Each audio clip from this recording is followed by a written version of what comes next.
তোমরা কেমন আছো? আশা করি তোমরা ভালোই আছো। আমাদের আজকের গল্পটির নাম হলো ফুচকা চোর ডাইনি।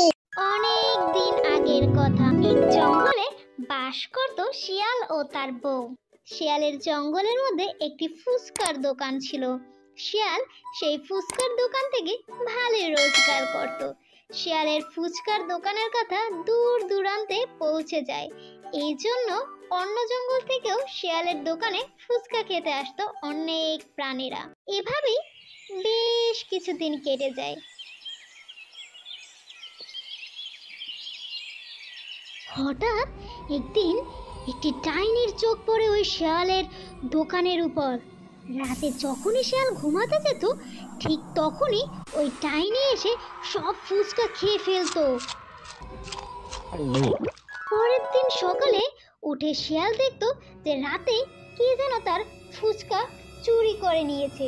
শিয়াল তো কিছুই বুঝতে পারছিল না তার সাথে কি হয়েছে।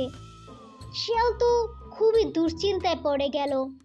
এরপর শিয়াল টুনির বাসায় যায় এবং টুনিকে সব ঘটনা খুলে বলে। এরপর টুনি বুঝতে পারে যে এই কাজটি একটি ডাইনি বুড়ির কাজ।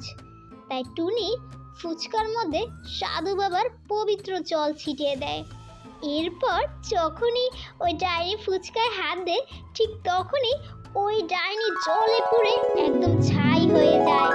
এভাবেই টুনির সাহায্যে শিয়াল ডাইনির উৎপাত থেকে রক্ষা পায়। ছোট্ট বন্ধুরা, আমাদের আজকের গল্পটি এই পর্যন্তই। তোমাদের যদি গল্পটা ভালো লাগে তাহলে অবশ্যই চ্যানেলটা সাবস্ক্রাইব এবং লাইক করে আমাদের পাশেই থাকো। ধন্যবাদ।